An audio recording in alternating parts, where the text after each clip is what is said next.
kita akan menjelaskan tentang beberapa amalan yang harus kita lakukan selama berlalunya 10 akhir bulan Ramadan ini. Karena di istilah para ulama bahwa amal itu ditentukan akhirnya, bukan awalnya ataupun tengahnya.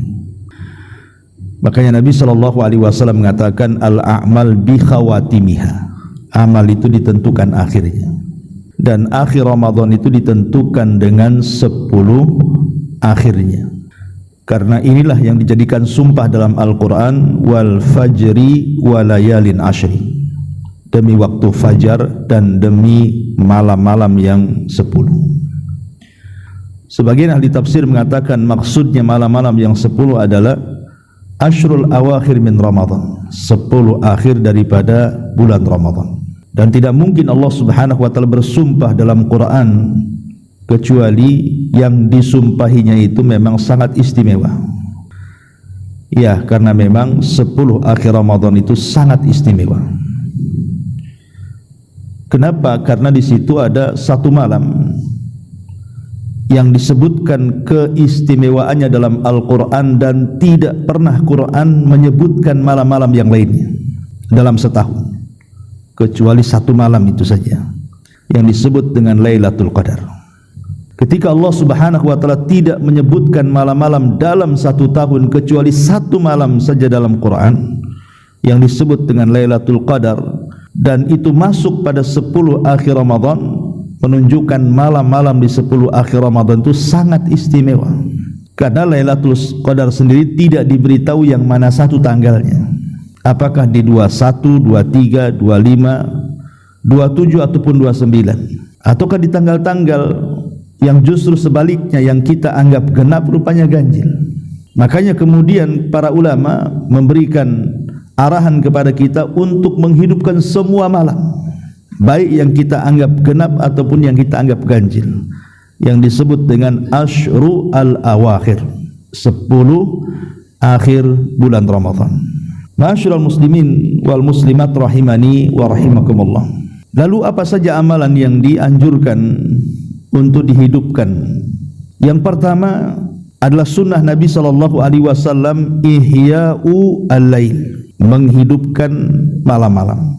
Dengan apa? Ya dengan qiyam al-lail. Dengan qiyam lail itu artinya melakukan ibadah di malam hari. Karena beda qiyamul lail, tahajud dan juga tarawih. Itu dibedakan, itu 3 kalimat. Qiyamul lail ini lebih umum. Tidak mesti harus salat qiyamul lail itu. Bisa saja dengan baca Quran sudah dianggap qiyamul lail. Bisa saja dengan berzikir sudah dianggap qiyamul lail. Bisa saja dengan berwudu, tahajud dan begitu seterusnya. Beda kalau tarawih. Kalau tarawih itu solat yang dikerjakan setelah isya. Solat tahajud yang dikerjakan setelah isya. Disebut tarawih karena ada istirahatnya. Jadi 2 rakaat salam, 2 rakaat salam kemudian istirahat. Ya mungkin sekitar 15-20 menit. Kemudian solat lagi 2 rakaat salam, 2 rakaat salam kemudian istirahat, kemudian witir. Makanya disebut tarawih karena ada istirahatnya. Tarawih itu kan diambil dari istirahat. Makanya saya pusing juga kalau melihat orang tarawih satu nafas nggak ada istirahatnya, gimana ceritanya? Kadang-kadang nggak sampai 10 menit sudah selesai 23 rakaat, nggak ada istirahatnya, nggak ada jedanya. Lah apa pantas kemudian sholat disebut tarawih sementara tarawih itu diambil dari istirahat? Banyak istirahat karena setiap 2 rakaat salam atau 4 rakaat salam istirahatnya. Itulah maka disebut tarawih. Beda tarawih dengan tahajud. Kalau tahajud itu dia sholat malam yang dilakukan setelah tidur. Jadi tidur dulu, nanti pertengahan malam atau sepertiga malam akhir bangun, itu disebut tahajud namanya. Jadi sholat malam yang didahului tidur. Dari sini kita tahu bahwa ada perbedaan antara qiyamul lail kemudian tarawih dan tahajud. Tetapi baik tahajud ataupun tarawih itu semua bagian daripada qiyam al-lail. Qiyam lail itu artinya menegakkan malam dengan ibadah. Tetapi menegakkan malam dengan ibadah itu bisa dengan macam-macam tadi. dengan berwudu, dengan berzikir, dengan berdoa, dengan baca Quran, dengan tahajud, dengan tarawih, itu termasuk qiyamul lail. Lah Nabi SAW menghidupkan malam-malam dengan ibadah. Dari sini Nabi SAW mengatakan, man qama lailata qadrin imanan wahtisaban ghufira lahu ma taqaddama min dambi. Jadi barang siapa yang menghidupkan malam, maksudnya malam-malam di bulan Ramadan, wabil khusus tentang 10 akhir Ramadan, penuh dengan iman dan mengharap pahala Allah, maka Allah akan ampuni dosa-dosanya. Jadi kalau kita hidupkan di 10 malam akhir Ramadan, maka itu penyebab dosa kita akan diampuni. Dan itu yang dilakukan Nabi SAW berdasarkan hadis Ummuna Aisyah radhiyallahu anha, kana Nabi SAW idza dakhala al-ashra ahya lailatahu. Nabi SAW kalau masuk di 10 akhir Ramadan, maka beliau menghidupkan malamnya, menghidupkan malam dengan berbagai macam ibadah. Ini yang pertama. Artinya kalau sudah 10 akhir Ramadan, kalau sudah masuk malam saja, hidupkan dengan ibadah. Masalahnya terbalik gitu ya, kalau di zaman kita ini, kalau sudah 10 akhir Ramadan, itu mall makin penuh tuh biasanya. Gak tahu kenapa ya, kalau 10 akhir Ramadan tuh kenapa kemudian i'tikafnya pindah gitu ya. Kok bisa kemudian pindah ke mall tuh, mulai dari ba'da isya ya, ba'da maghrib itu sudah betolak tuh. Nanti pulangnya itu sudah jam 10, jam 11, nunggu mal tutup lah kan itu. Dah lelah, capek, kemudian pulang, tidur pula dia. Nah ini fenomena terjadi seperti ini. Entah mereka mencari kebutuhan karena persiapan menjelang Ramadan, atau entah kenapa, tapi kini kan menyelisih sunnah Nabi SAW. Kalaupun sebenarnya kita harus belanja di siang hari kan bisa, karena siang hari di bulan Ramadan tidak ada Lailatul Qadar. Lailatul Qadar itu kan ada di malam hari. Kan bisa kita ke mall itu mamanya mau belanja apa kan, entah ngambil siangnya atau ngambil sorenya. Jadi kalau sudah malam, ini fokuskan ibadah. Itu yang dilakukan Nabi SAW, ahya lailatahu, dia hidupkan malamnya. Ini yang pertama. Kemudian yang kedua, dalam lanjutan hadis tadi, kata Ummul Mukminin Aisyah radhiyallahu anha, bukan hanya ahya lailatahu, tetapi wa aiqadha ahla. Ada lanjutan hadisnya, Nabi SAW menghidupkan malamnya dan membangunkan keluarganya. Dari sini ada amalan kedua, musyarakatul usrati wal aulad fi adail ibadat. Melibatkan semua keluarga. Jadi bukan hanya kita para laki-laki, para suami yang mengejar keutamaan 10 akhir Ramadan itu, tetapi kalau bisa juga tanggung jawab kita juga melibatkan seluruh keluarga. Yang punya istri ya dilibatkan istrinya, yang punya anak dilibatkan anaknya, dan diarahkan mereka untuk ikut terlibat dalam ibadah.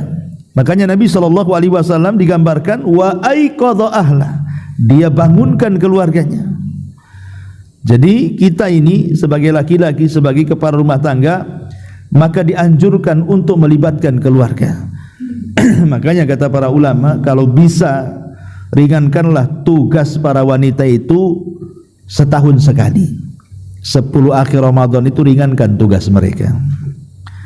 Karena kita laki-laki ini dalam bekerja, terutama di instansi tertentu kan ada cutinya tuh. Entah Sabtu entah Minggu kan libur gitu ya. Terkadang kita ini tidur 1 hari karena untuk merebahkan badan yang lelah 1 minggu kita bekerja. Tapi kan kaum wanita ini tidak ada cutinya kerjanya. Hari-hari dia harus kerja. Yang namanya nyapu, ngepel, masak, nyuci itu kan tidak ada cutinya tuh. Beda dengan laki-laki ada cutinya kan. Lah dari sini menunjukkan bahwa kalau sudah 10 akhir Ramadan dalam setahun ini, berilah keringanan kepada mereka untuk supaya bisa beribadah. Jangan pula suaminya khusyuk sholat tarawih Allahu Akbar gitu ya, istrinya nguap-nguap aja. Kenapa? Karena dia lelah gitu. Sama aja kegiatan dia di Ramadan, di luar Ramadan, di 10 akhir Ramadan, seolah-olah tidak ada bedanya. Makanya ringankan mereka. Sudahlah, tidak usah nyuci, nanti aja habis lebaran nyucinya, numpuk tuh pakaian kotor 10 hari kan, ya dilondrikan. Ini tukang laundry muslimah juga, nggak mau buka juga, suaminya melarang. Cari laundry yang bukan muslim, ya. Artinya beri keringanan. Ya, kalau masak ya catering kan gitu. Atau apalah saya kira bisa diakali supaya 10 akhir Ramadan itu sama-sama menikmati 10 akhir Ramadan, sama-sama memburu Lailatul Qadar begitu ya. Maksudnya baik istri ataupun anak-anak. Jadi sama-sama dapat Lailatul Qadar. Nah, itulah yang dianjurkan Nabi sallallahu alaihi wasallam, melibatkan semua keluarga untuk meraih keutamaan 10 malam akhir Ramadan. Ini yang kedua. Kemudian yang ketiga, kasratul ijtihad, memperbanyak ijtihad, kesungguhan. Disebutkan dalam sebuah hadis yang dikeluarkan Imam Muslim, kana Nabi sallallahu alaihi wasallam yajtahidu fi ashril awakhir ma la yajtahidu fi ghairi. Nabi sallallahu alaihi wasallam itu kalau sudah masuk di 10 akhir Ramadan, hari inilah kita ini kan sudah masuk di tanggal 20 nih. Artinya sudah ada anjuran untuk mengejar Lailatul Qadar. Jadi Nabi sallallahu alaihi wasallam sangat bersungguh-sungguh di 10 akhir Ramadan yang ia tidak pernah lakukan di luar Ramadan. Sebenarnya Nabi sallallahu alaihi wasallam itu di Ramadan atau di luar Ramadan tetap orangnya bersungguh-sungguh. Di luar Ramadan ya salat tahajud, masuk Ramadan juga salat tahajud. Nabi itu tidak pernah meninggalkan salat tahajud baik di Ramadan atau di luar Ramadan. Karena bagi Nabi sallallahu alaihi wasallam tahajud itu sebuah kewajiban. Beda kalau kita umatnya kan sunnah. Dan itu semenjak turun surah Al-Muzammil. Makanya surah Al-Muzammil itu surah yang aneh. Awalnya perintah, akhirnya menghapus perintah. Tetapi bagi umatnya tidak berlaku bagi Nabi sallallahu alaihi wasallam. Awalnya kan memerintahkan salat tahajud dan itu hukumnya wajib. Dulu salat tahajud itu wajib bagi Nabi, bagi umatnya. Tapi kemudian di akhir surah Al-Muzammil itu dihapus ke hukum wajibnya menjadi sunnah, tapi hanya berlaku kepada umatnya, tidak kepada Nabi sallallahu alaihi wasallam. Makanya Nabi SAW itu qiyamul lail, tahajud itu senantiasa dilakukan baik di Ramadan atau di luar Ramadan. Tetapi karena ada hadis Aisyah radhiyallahu anha mengatakan Nabi itu sangat bersungguh-sungguh di 10 akhir Ramadan, berbeda dengan kesungguhan dia di luar 10 akhir Ramadan, menunjukkan bahwa Nabi SAW betul-betul memfokuskan di sini, memfokuskan untuk melakukan ibadah dengan penuh kesungguhan. Lah harusnya kita juga demikian.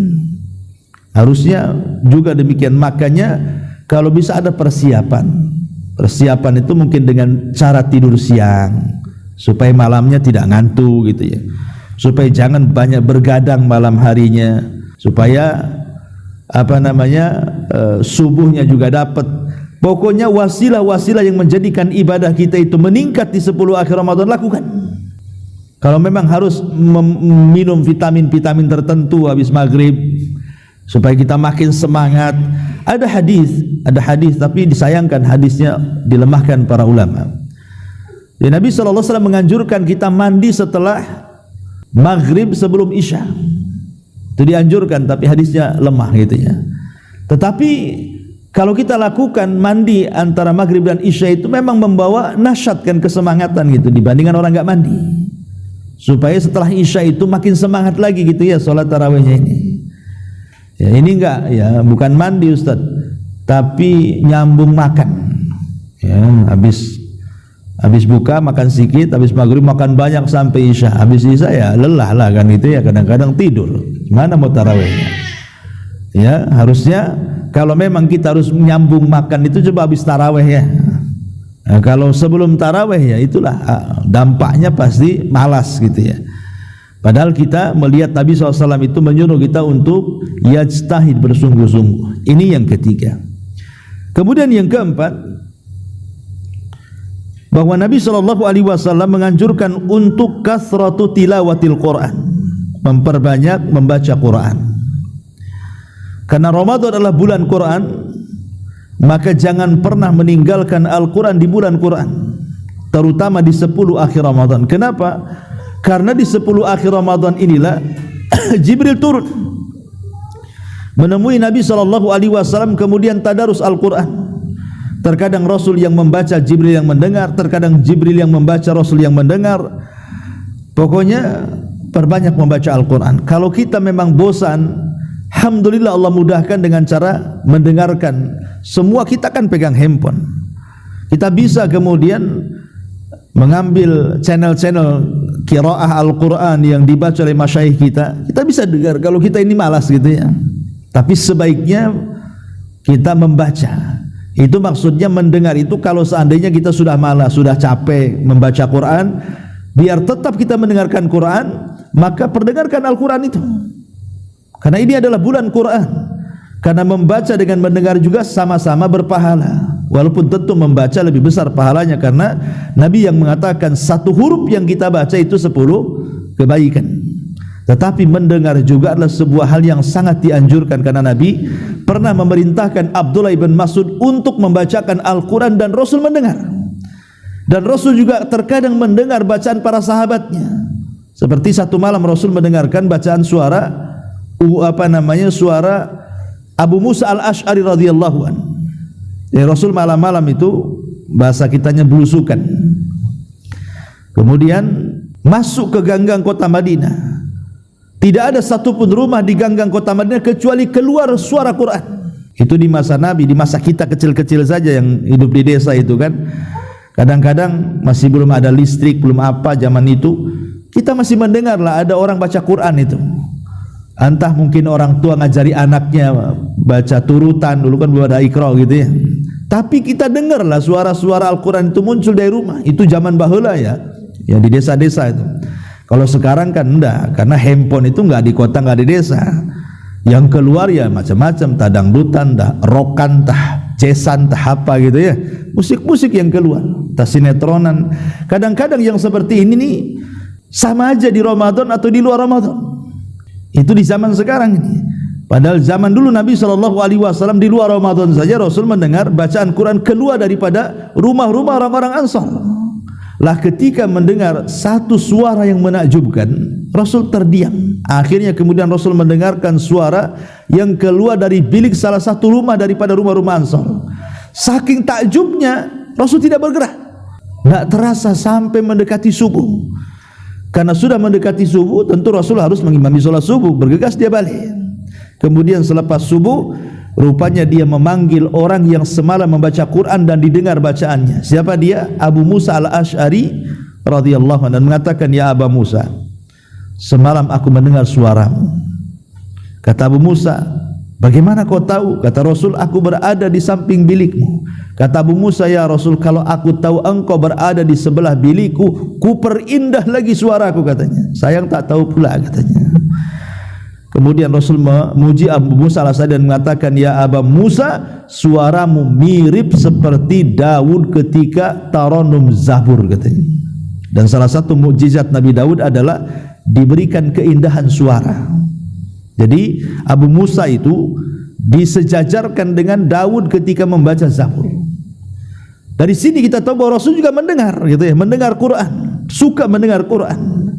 Makanya di bulan Quran ini jangan sampai kita tidak membaca Quran. Aib seorang muslim itu kalau di bulan Quran tidak membaca Quran. Makanya dahulu Imam Malik rahimahullahu taala sampai meliburkan semua kajian hanya untuk kembali kepada Quran, mengambil mushafnya. Padahal dia hafal Quran, tapi tetap dia mengambil mushaf dan membaca Al-Quran di mushafnya, padahal dia hafal Quran.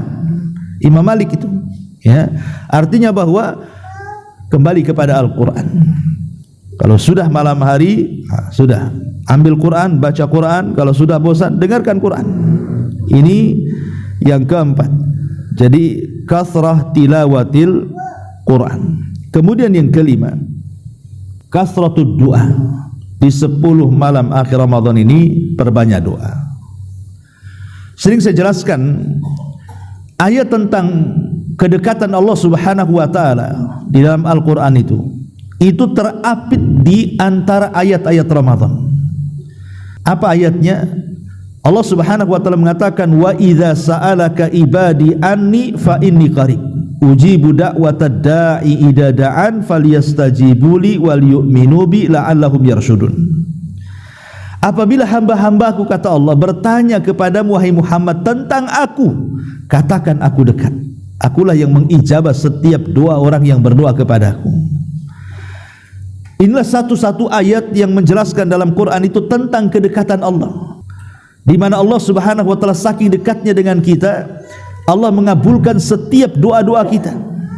Ini satu-satunya ayat yang menjelaskan kedekatan Allah, dan satu-satunya ayat yang menjelaskan bahwa kedekatan Allah dengan cara mengabulkan doa orang yang berdoa kepadanya. Ayat ini kalau kita baca, ya, itu terdapat dalam surah Al-Baqarah dan terapit di antara dua ayat setelah dan sebelumnya cerita Ramadan. Ayat yang pertama, ayat sebelumnya bicara soal syahrul Quran, syahrul Ramadan alladzi unzila fihil Quran. Kemudian ayat terakhir bicara tentang hukum melakukan hubungan suami istri di malam hari Ramadan.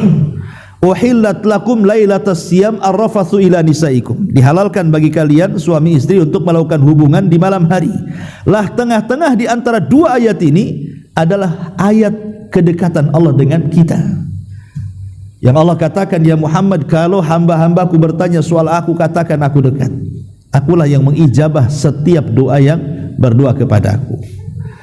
Allah itu senantiasa dekat sebenarnya di Ramadan atau di Ramadan kepada kita. Tetapi di Ramadan jauh lebih dekat lagi, dan lebih dekat lagi di 10 akhir Ramadan. Lebih dekat lagi dengan kita di 10 akhir Ramadan. Dan di antara khususnya amalan Ashrul Awakhir, amalan tentang 10 akhir Ramadan, dan lebih khusus lagi tentang khususnya malam Lailatul Qadar adalah Lailatul Istijabati Doa. Bahwa malam Lailatul Qadar itu malam di mana doa-doa kita dipastikan diijabah Allah Azza wa Jalla. Perhatikan hadis. Aisyah radhiyallahu anha ketika bertanya kepada Nabi sallallahu alaihi wasallam, "Ya Rasulullah, in adraktu lailatal qadri famadza aqul?" Rasul, kalau aku mendapatkan malam Lailatul Qadar, kira-kira apa yang harus aku baca? Jadi Aisyah radhiyallahu anha mengatakan kepada Rasul, kalau seandainya malam ini aku dapat Lailatul Qadar, kira-kira apa yang harus aku baca? Apakah baca Quran, ataukah baca zikir, ataukah doa, atau baca apa? Apa kata Nabi SAW? Rasul tidak menganjurkan untuk memperbanyak solat. Rasul tidak menganjurkan untuk memperbanyak baca Quran. Rasul tidak menganjurkan untuk memperbanyak ibadah-ibadah yang lainnya. Tapi Rasul menganjurkan untuk memperbanyak doa. Apa kata Rasul? Quli ya Aisyah, Allahumma innaka afuwun karim tuhibbul afwa fa'fu anni. Maka Nabi SAW mengatakan, katakan ya Aisyah doa ini, Allahumma ya Allah, innaka, sesungguhnya engkau tuhibbul afwa, Allahumma innaka afuwun karim, engkau zat yang maha pemaaf lagi maha mulia, tuhibbul afwa, dan suka kepada yang memaafkan, fa'fu anni, maka maafkanlah dosa-dosaku. Inilah doa yang dianjurkan dibaca di malam Lailatul Qadar. Ketika Nabi SAW memberikan arahan kepada Aisyah untuk membaca doa seperti ini, menunjukkan apa? Menunjukkan bahwa yang banyak dianjurkan di 10 malam terakhir Ramadan adalah kathratud doa, banyak-banyak berdoa. Karena Rasul kan menganjurkan kepada Aisyah tidak memperbanyak baca Quran atau tahajud atau apa kan, justru disuruh untuk membaca doa. Ya tentu bukan berarti kemudian kita tidak membaca banyak Quran, tetap kita baca Quran, tetap tahajud, tetap yang lainnya, ya kan. Cuman porsi doa itu harus dilebihkan. Kalau sudah masuk 10 akhir Ramadan, porsi doa itu harus dilebihkan. Terutama doa yang dianjurkan Nabi SAW dibaca untuk mendapatkan malam Lailatul Qadar. Allahumma innaka afuwun karim tuhibbul afwa fa'fu anni. Kenapa kemudian doa ini? Ini doa ini luar biasa. Karena kalimat afun ini salah satu kalimat yang berbeda dengan kalimat istighfar. Sama-sama minta ampun sebenarnya. Fa'fu anni itu sama-sama minta ampun, sama dengan Allahumma gfirli. Tetapi bedanya kalau istighfar, kita meminta ampun kepada Allah agar aib-aib kita ditutup dan agar dosa-dosa kita di dunia tidak diazab, tetapi dosa kita tidak hilang. Beda dengan kalimat fa'fu anni. Fa'fu anni ini ketika kita meminta maaf kepada Allah, meminta ampun akan dosa-dosa kita, bukan hanya diampuni tapi dihilangkan dosa-dosanya. Itu bedanya. Kenapa kemudian menggunakan kalimat fa'fu anni? Tentu bukan doa ini saja, ya. Kalau bisa doa-doa yang lainnya kita panjatkan, terutama doa-doa yang merangsang kita untuk beribadah kepada Allah Azza wa Jalla dan membuat kita istiqomah. Seperti mamanya doa selepas solat yang diajarkan Nabi SAW kepada Mu'adz bin Jabal. Apa doanya? Ya Mu'adz, la tada'anna dubura kulli salatin an taqula Allahumma inni ala dzikrika wa syukrika wa husni ibadati. Wahai Mu'adz, jangan kau tinggalkan doa ini selepas solatmu. Setelah Nabi SAW mengatakan, wahai Mu'adz, demi Allah aku mencintaimu, demi Allah aku mencintaimu, kata Rasul, jangan kau tinggalkan doa ini selepas solatmu. Apa doanya? Allahumma inni ala dzikrika wa syukrika wa husni ibadatik. Ya Allah, tolong aku, bantu aku agar aku bisa mengingatmu dan bersyukur kepadamu dan memperbaiki ibadahku kepadamu. Doa ini adalah doa taufik. Minta kepada Allah taufik agar kita bisa berzikir, agar kita bisa bersyukur, agar kita bisa memperbaiki ibadah kita. Karena kalau bukan taufik dari Allah, tidak mungkin kita ini banyak berzikir, banyak bersyukur, memperbaiki ibadah. Kan semua itu kan karena taufik. Termasuk kaki-kaki antum yang melangkah ke sini itu kan karena taufik. Kalau tidak ada taufik, mana bisa melangkah ke sini? Ya, jadi setiap ibadah yang kita lakukan itu tidak mungkin dilakukan kecuali dengan taufik dari Allah. Makanya minta taufik kepada Allah. Allahumma inni, ya Allah bantu aku, tolong aku, gitu ya, agar aku bisa berzikir kepadamu, bersyukur kepadamu dan memperbaiki ibadahku kepadamu. Dan ini sangat dihajatkan di 10 akhir Ramadan ini. Kita mendapatkan taufik supaya betul-betul kita bisa ijtihad dalam beribadah di 10 akhir Ramadan supaya kita mendapatkan malam Lailatul Qadar. Ini juga penting membaca doa-doa seperti ini. Atau memperbanyak kalimat la haula wala quwata illa billah. Ya, dan harus yakin ya. Jangan sekedar di lisan saja la haula wala quwata illa billah, tapi yakin. Yakin dengan sabda Nabi, yakin dengan akibatnya, yakin dengan Allah Subhanahu wa taala ketika kita membaca supaya ada pengaruhnya. Doa itu supaya ada pengaruhnya. Kalau enggak yakin ya enggak ada pengaruhnya nantinya. Mungkin bahasa kitanya harus ada sugesti lah. Ya, kenapa kita umpamanya minum obat tertentu bisa sembuh? Sebenarnya namanya obat itu, apalagi tidak ada nas Al-Quran dan Sunnah, hanya sekedar penelitian para dokter, itu kan bisa menyembuhkan, bisa tidak. Tapi terkadang dengan sugesti yang kuat, obat yang sebenarnya tidak menyembuhkan jadi menyembuhkan karena sugestinya itu sebenarnya. Lah dalam doa juga sama. Kenapa dalam obat kita bisa meletakkan sugesti, dalam doa kita tidak pula? Akhirnya ragu-ragu, ini betul tak, betul tak, betul tak. Ini berarti kita tidak yakin dengan doa kita. Padahal Nabi yang mengatakan Allah akan mengabulkan doa-doa kalian jika kalian yakin. Wa antum muqinuna bil ijabah, dan kalian yakin bahwa kalian akan diijabah kan? Harus yakin. Ya. Lah salah satunya ketika membaca kalimat la haula wala quwata illa billah. Haula itu artinya harokat. Harokat itu artinya bergerak. Jadi tidak ada pergerakan, itu namanya la haula. Tidak ada pergerakan, wala quwata, dan tidak ada kekuatan illa billah, kecuali dengan kehendak Allah. Jadi bergeraknya kita dari tidak solat ke solat, dari tidak puasa ke puasa, dari tidak sedekah ke sedekah, dari tidak baca Quran ke baca Quran, dari tidak melangkah ke majlis taklim akhirnya melangkah, ya. Kemudian juga tidak ada kekuatan, akhirnya dengan kekuatan ini kita diberikan kesehatan, akhirnya bisa beribadah. Itu semua karena kehendak Allah. Jadi kalau kita membaca la haula wala quwata illa billah, hakikatnya kita minta juga kepada Allah agar diberikan kekuatan sebenarnya. Kekuatan bisa beribadah kepada Allah Azza wa Jalla. Lah karena memang Ramadan secara umum juga bulan ampunan. maka mintalah kepada Allah Subhanahu wa taala doa-doa yang berbau ampunan. Seperti umpamanya doa yang dianjurkan Nabi sallallahu alaihi wasallam dibaca baik ketika ruku ataupun sujud. Dalam salat-salat kita, baik salat sunnah ataupun salat wajib. Dan alhamdulillah salat sunnah di bulan Ramadan ini kan banyak, karena kita salat tarawih saja 11 rakaat. Bagi yang 11 rakaat, ada yang melakukan 23 rakaat. Belum lagi nanti ditambah dengan qiyamul lail, dengan tahajudnya lagi. Artinya kan kita banyak solat tuh. Banyak solat-solat yang dianjurkan dilakukan di bulan Ramadan. Maka ada anjuran doa yang kita baca setiap ruku dan sujud. Allahumma ghfirli dzambi kullahu dzikkahu wa jillahu wa awwalahu wa akhirah wa alaniyatahu wa sirrah. Ya Allah, ampunilah semua dosa-dosaku, yang kecil maupun yang besar, yang awal maupun yang akhir, yang terang-terangan maupun yang tersembunyi. Lihat isinya, kandungannya luar biasa tuh. Kita minta setiap ruku, setiap sujud, kita baca Allahumma gfirli dzambi kullahu dzikkahu wa jillahu wa awwalahu wa akhirahu wa alaniyatahu wa sirrah. Subhanallah. Seolah-olah kalau bisa jangan ada dosa lagi kan? Maknanya kan begitu.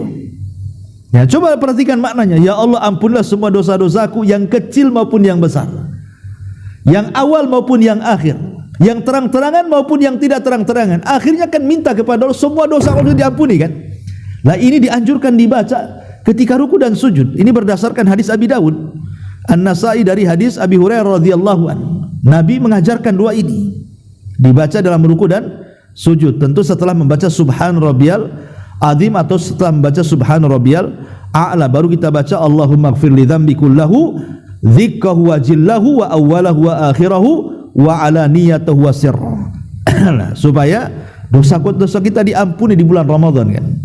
Dan doa-doa yang lainnya, doa minta hidayah ya, ataupun doa minta supaya ditolak bala dan begitu seterusnya, maka ini juga doa-doa yang dianjurkan dibaca di 10 akhir Ramadan. Mumpung kita berada di 10 akhir Ramadan dan mumpung kita berada di bulan istijabati doa 10 akhir Ramadan, kapan lagi? Nunggu 10 akhir Ramadan tahun depan? Ya kalau dapat, kalau tidak, sesuatu yang telah berlalu tidak mungkin kembali. Sesuatu yang akan datang mustahil dan belum tentu kita meraungi. Yang sekarang inilah yang mungkin bisa kita lakukan. Itulah yang disebutkan oleh Hasan Al-Basri rahimahullahu taala. Ini di antara hal-hal yang dipahami dilakukan di 10 akhir Ramadan, kathratu doa, memperbanyak doa. Kemudian juga yang nomor 6 adalah al-iktsar minas sadaqah, perbanyak sedekah di 10 akhir Ramadan.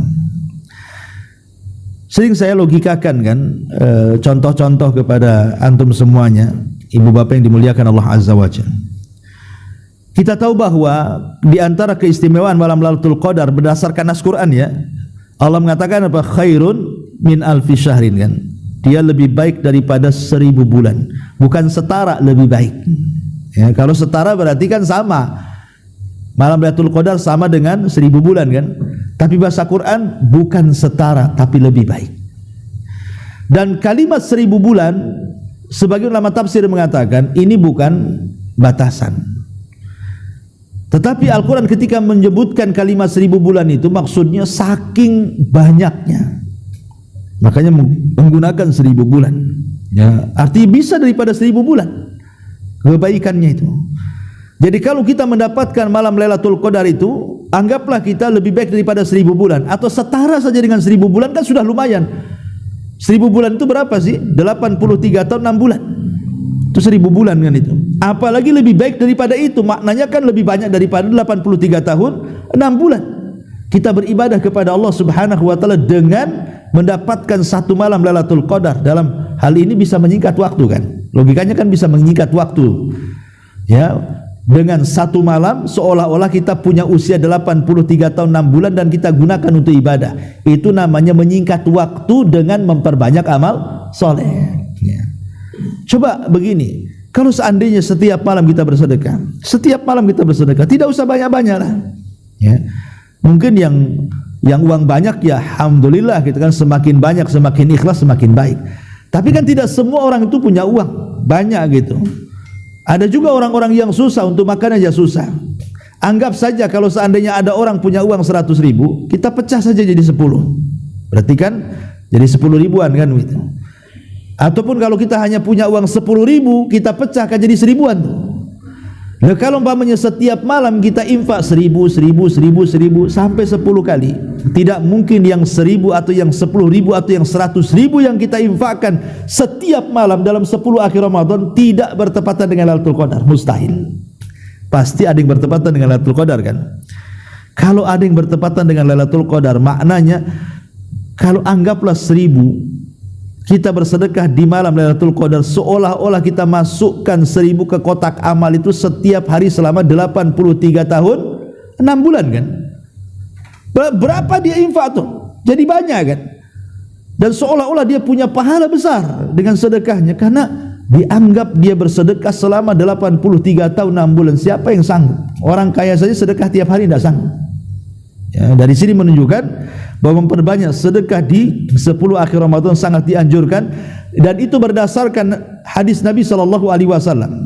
Aisyah radhiyallahu anha mengatakan, "Kana Nabi sallallahu alaihi wasallam ajwadun nas wa ajwadu ma yakunu fi Ramadan hina yalqahu Jibril."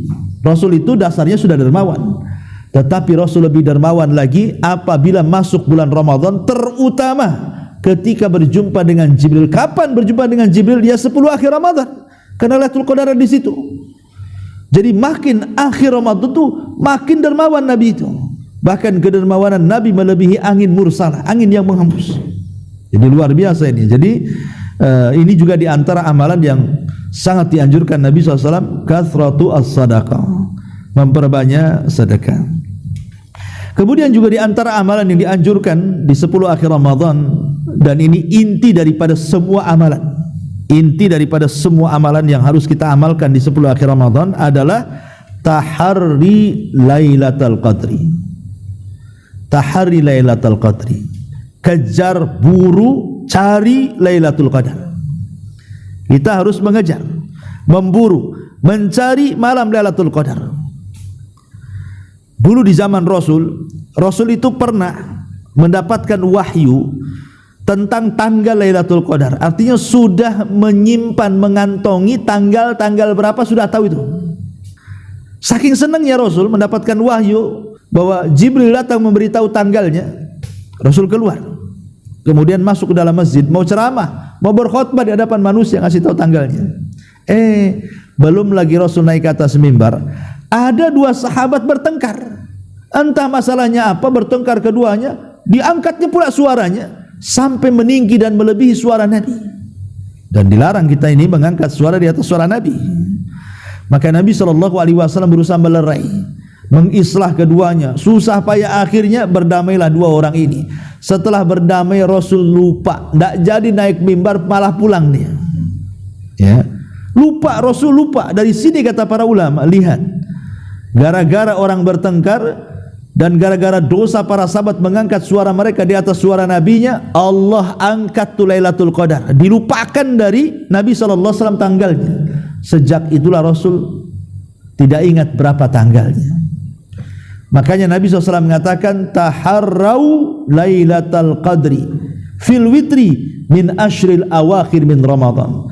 Carilah, kata Rasul, Lailatul Qadar itu di tanggal-tanggal ganjil di 10 akhir Ramadan. Ya bisa 21, 23, 25, 27, 29, dan kata Syekh Utsaimin, setiap tahunnya Lailatul Qadar berpindah dari satu tanggal ganjil ke tanggal ganjil berikutnya. Bisa saja tahun kemarin tanggal 27, bisa saja tahun ini 21. Bisa saja tahun ini 21, bisa saja tahun depannya kemudian 25. Pokoknya berpindah-pindah. Kenapa berpindah-pindah? Karena supaya kita mencarinya. Dengan mencari itu kita baru mendapatkannya. Kalau tidak mencari, macam mana mendapatkannya? Maka amalan inti di 10 malam terakhir Ramadan itu kejar, buru Lailatul Qadar. Dengan cara apa? Hidupkan 10 akhir Ramadan. Semuanya hidupkan. Sebab kalau tidak menghidupkan 10 akhir Ramadan, kita tidak tahu yang ganjil yang genap. Anggap saja 10 akhir Ramadan itu ganjil semuanya. Jangan kemudian dianggap, ini kan kalau menurut kalender ini tanggal genap nih, nanti malam 21. Iya, menurut kita yang ikut pemerintah. Lah yang ikut umpamanya seperti yang berpendapat bahwa satu dunia satu matlah yang ikut Saudi umpamanya, yang berbeda terkadang puasanya dengan puasa kita. Bagi mereka malam ganjil, bagi kita malam genap. Bagi kita malam ganjil, bagi mereka malam genap, kan begitu. Tidak bisa kita tentukan genap ganjilnya di sini. Ya, kecuali Jakarta kendaraan ada genap ganjil itu ya. Tapi Lailatul Qadar kan tidak bisa. Lailatul Qadar itu siapa yang tahu genap ganjilnya? Makanya kemudian Rasul mengatakan, sudah cari saja di 10 akhir Ramadan. Mulai tanggal 20 sampai selesai Ramadan sampai Idul Fitri. Kalau kita bisa menghidupkan yang 10 malam ini, dipastikan kita mendapatkan Lailatul Qadar. Enggak mungkin tidak, pasti dapat. Justru yang mencari tanggal-tanggal ganjil ini kadang-kadang tak dapat, apalagi yang mencari asyik mencari tanda-tandanya saja. Ya, kata Ustaz tanda-tandanya tak ada angin. Ya. Macam iya nih tak ada angin. Ya kan? Kata Ustaz katanya anginnya sepoi-sepoi, ya tidak dingin, tidak panas. Kok dingin saya? Dia tak tahu dia sedang demam kan? Dia keluar lagi demam, iyalah. Ya, dia enggak mungkin juga dapat Lailatul Qadar. Jadi ada orang yang menyibukkan mencari tanda-tanda, lihat ke atas, lihat ke bawah, enggak akan dapat, ya. Jangan mencari tanggal ganjil, jangan mencari tanda-tanda, hidupkan saja. Pasti mendapatkan Lailatul Qadar. Makanya di sini kata para ulama, ini yang terakhir, amalan yang bisa mendapatkan atau mendorong kita mendapatkan Lailatul Qadar adalah i'tikaf. Kalau kita ingin mendapatkan Lailatul Qadar, i'tikaf. Nah, i'tikaf itu ya tidak harus satu hari, satu malam gitu ya. Ya kalau kita memang ya punya waktu luang untuk itu, lebih baik seperti sunnah Nabi. 10 akhir Ramadan tidak keluar dari masjid kan itu. Ya, tetapi kan i'tikaf itu bisa kita gunakan 2 jam, 3 jam, 4 jam. Pemanya kesibukan kita selesai di malam hari, kita datang ke masjid menyengaja solat tarawih, setelah solat tarawih kita mengaji dan begitu seterusnya, entah dapat sejam 2 jam, yang penting i'tikaf. Karena i'tikaf itu sunnah muakkadah, bukan sunnah biasa. Nabi tidak pernah meninggal i'tikaf sampai mati. Bahkan setelah Rasul meninggal, dilanjutkan i'tikafnya oleh istri-istrinya sampai mereka meninggal dulu semuanya. Bayangkan, i'tikaf itu sampai menjadi sunnah muakkadah, sunnah yang tidak pernah ditinggalkan Nabi. Kenapa? Karena biasanya orang-orang yang memburu malam Lailatul Qadar itu akan mudah didapat orang-orang yang beriktikaf. Tapi orang yang di luar iktikaf itu jarang dapat biasanya. Ya mungkin dapat sejam 2 jam ya. Karena kalau di luar masjid biasanya hawanya itu bukan hawa ibadah. Beda dengan di masjid kan, hawanya hawa ibadah kan. Tapi kalau di luar masjid itu hawanya hawa handphone, hawa Facebook, hawa Instagram, hawa-hawa yang lainnya lah. Sibuk atau hawa ngantuk gitu ya, maunya cepat tidur. Tapi kalau di masjid kan hawa ibadah, maunya ngaji, maunya sholat malam, mau pegang handphone pula malu dengan kawan, akhirnya betul-betul fokus ibadah. Nah, dari sini maka kalau kita ingin mendapatkan Lailatul Qadar, betul-betul mendapatkan Lailatul Qadar, maka burulah dengan cara beriktikaf. Datang ke masjid, duduk di masjid, karena bagaimanapun di masjid lebih menyedikitkan ibadah dan menunjukkan keikhlasan kita kepada Allah Azza wa Jalla. Dan yang terakhir dan ini sering saya nasihatkan, lakukan amalan-amalan yang tidak ada yang tahu kecuali kita dengan Allah. Di 10 malam terakhir Ramadan itu lakukan ibadah yang tidak ada yang tahu kita kecuali dengan Allah saja. Salat tarawih kan jamaah nampak orang, ya. Salat wajib juga jamaah bagi laki-laki nampak orang. Ataupun ngaji Quran rame-rame di masjid nampak orang, atau mungkin di rumah juga nampak keluarga. Ya, cobalah cari amalan-amalan itu yang tidak ada yang tahu kecuali kita dengan Allah saja di 10 akhir Ramadan tuh. Pamannya selain daripada tarawih ya, habis isya malam, entah sepertiga malam akhir, entah separuh malam, solatlah kita 2 rakaat. Jangan ada yang tahu. Cukup kita dengan Allah saja. Tahajud kita kepada Allah 2 rakaat, cukup kita dengan Allah yang tahu. Atau sedekah, tidak ada yang tahu kecuali kita dengan Allah Azza wa Jalla. Atau ibadah apapun, entah zikir, entah istighfar, entah apa gitu ya, yang tidak ada yang tahu kecuali Allah, untuk menunjukkan bahwa ada keikhlasan dalam ibadah. Kata Rasul, man istata'a minkum an yakuna lahu khab'an falyaf'al. Barang siapa di antara kalian yang ingin mendapatkan amalan yang tidak ada yang tahu kecuali kita dengan Allah, lakukan.